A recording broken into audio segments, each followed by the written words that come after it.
Ang mga nakakatakot na hula ni Rudy Baldwin. Katapusan na ba ng mundo?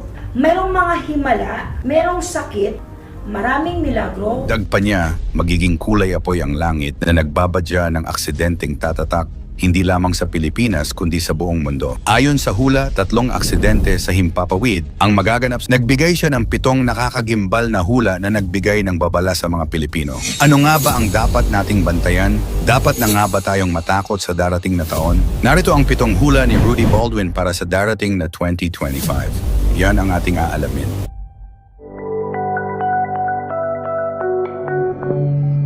Bago nagsimula ang taong 2024, nagbigay si Baldwin ng mga hula sa parating na taon. Humakot ito ng milyong-milyong views sa YouTube at iba pang social media sites. Hindi lang yan, nag-post din ito ng mga hula sa kanyang Facebook posts na sinasabing nagkatotoo nga. Pang-7, Bulkang Taal, isang matinding pagsabog. Sa mga pinakamainit sa hula ni Rudy ay ang pagbabalik ng aktibong Bulkang Taal. Ayon kay Rudy, maghahanda tayo sa isang malakas na pagsabog ng bulkan na ito sa taong 2025 na magdadala ng napakalaking pinsala. Kumbaga, itong taong 2025, ito na yung pinaka-eruption na pinakamalakas. Wika ni Rudy, ito raw ang magiging huling matinding buga ng bulkan bago ito muling manahimik. Pero hindi lang ito ang babala ni Rudy dahil sa pagsabog na ito, may lilitaw daw na bagong isla sa gitna ng lawa. Isang isla na nakakamangha dahil ito raw ay magagamit para sa pananampalataya. Dito raw ilalagay ang mga santo bilang pagpaparangal sa Diyos. Maaari nating tingnan ang prediction na ito bilang babala at pagkakataon para maghanda. Sapagkat sa nakaraang mga taon, pinatunayan na ni Rudy na kaya niyang makita ang mga ganitong kaganapan tulad ng pagsilang ng bagong isla sa Japan matapos ang malakas na lindol. Kaya sa 2025, mag-ingat at maghanda sa posibleng panganib na hatid ng Bulkang Taal. 6. Himala at kababalaghan sa langit. Maraming magaganap na kakaiba sa kalangitan sa darating na taon. Ayon kay Rudy, hindi ito mga simpleng ulap at araw lamang. Masisilayan daw natin ang araw na tila halos humahalik na sa lupa, dala ang sobrang init. Alam mo yung masasabi mo sa sarili mo na nangyari ito sa panahon ni Noah, sa panahon ni Moses. Makikita nyo na po. Makikita nyo na po yung sa kalagdan. Dagdag pa niya, magiging kulay apoy ang langit na nagbabadya ng aksidenteng tatatak hindi lamang sa Pilipinas kundi sa buong mundo. Ayon sa hula, 3 aksidente sa Himpapawid ang magaganap sa 2025. Kung saan may kasamang kilalang personalidad ang malalagay sa peligro. Ang ganitong mga pangyayari ay babala sa atin na mag-ingat dahil kapag kumulimlim ang kalangitan ng biglaan, ito'y isang palatandaan na mayroong aksidenteng mangyayari. Pang-5, bagong pandemya. Isa sa mga nakakagulat na prediction ni Rudy ay ang pagsulpot ng isang bagong sakit sa anyo ng bakterya. Hindi ito tulad ng COVID-19 na nakakahawa sa pamamagitan ng tao, ngunit mas mapanganib ito dahil sa ibang pamamaraan ng pag-atake. Paborito raw ng bakterya na ito ang ilong at mata.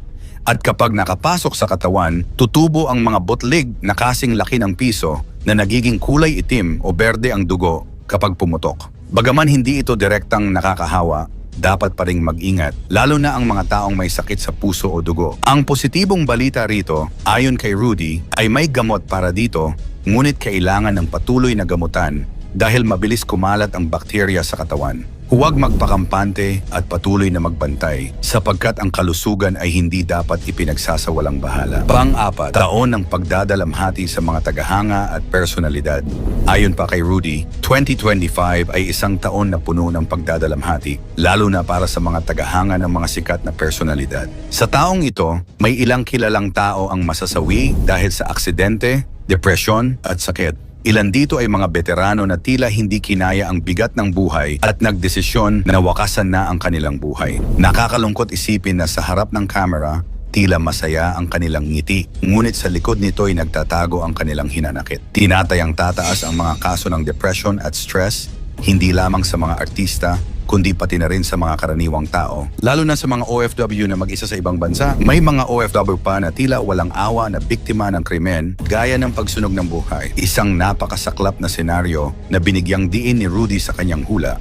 Kaya't ipinapaalala niya sa atin ang halaga ng komunikasyon sa pamilya at pagpapalakas ng pananampalataya sa Diyos. Pangatlo, bagyong may dalang trahedya. 3 malalakas na bagyo ang tatama sa Pilipinas sa 2025 ayon kay Rudy. Hindi ito mga simpleng bagyo lamang kundi magdudulot ito ng matinding pinsala. Isa sa mga bagyong ito ang magdadala ng kakaibang lakas na tila kasama ang galit ng kalikasan. Kaya't nararapat lamang na maghanda ang bawat isa. Dagdag pa rito, ang mga bagyong ito ay hindi lang tatama sa karaniwang mga lugar na nasalanta na noon. Magdudulot din sila ng matinding baha, pagguho ng lupa at pagkasira ng mga tirahan sa mga hindi inaasahang rehiyon. Pangalawa, paglago ng krimen at kasamaan. Isang madilim na prediction pa ni Rudy ang pagtaas ng antas ng krimen, lalo na ang mga kagagawa ng mga sakim, gahaman, at mga traidor. Kasi ito pa namang taong 2025 is taon ng pag-traidor. Maraming mapanglinlang at mapang-abuso ang magpapakita ng tunay na kulay sa 2025. Nagbigay pa siya ng payo na huwag basta magpautang sa 2025 dahil hindi babayaran ang utang at mag-ingat sa mga mapanlinlang na tao. Kaya advice ko sa inyo sa taong 2025, huwag kayo magpautang. Maniwala kayo sa vision ko, wala magbabayad. Sa 100%, baka may 2% lang magbabayad. Sa iba't ibang bahagi ng mundo, may kanya-kanyang pagsubok. Apoy ang haharapin ng China, paglubog at pagguho naman sa Indonesia at walang tigil na mga lindol sa Pilipinas. Tila ipinapaalala sa atin na palaging may banta ang kalikasan sa bawat sulok ng mundo. At panguna, pagtaas ng pananampalataya at pagkakaisa. Sa gitna ng lahat ng mga negatibong prediksyon, nagbigay si Rudy ng isang sinag ng pag-asa. Ang taong 2025 ay taon ng pananampalataya. Maraming tao ang magbabalik loob sa Diyos at mananalangin, maghahanap ng kaligtasan at gabay. Ito rin ang taon kung saan marami ang magbabalik sa simbahan, magbibigay ng panalangin, at muling tatanggapin ang pananampalataya sa Diyos bilang gabay sa kanilang mga buhay. Para kay Rudy, ito ang pinakamahalagang mensahe sa lahat, na sa kabila ng mga pagsubok, hindi tayo dapat mawalan ng pag-asa at pananalig.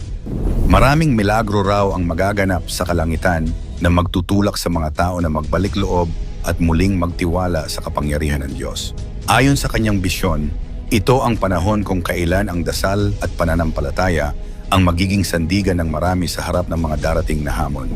Tila nagbigay ng babala si Rudy Baldwin para sa 2025. Isang taon ng malalaking pagsubok, kalamidad, at mga pangyayaring puno ng trahedya. Subalit sa kabila ng lahat ng ito, nanatili ang mensahe ng pananampalataya at pagpapakumbaba. Sa gitna ng lahat ng bagyo, pagsabog at sakit, ipinapaalala sa atin ni Rudy na manalangin at maghanda.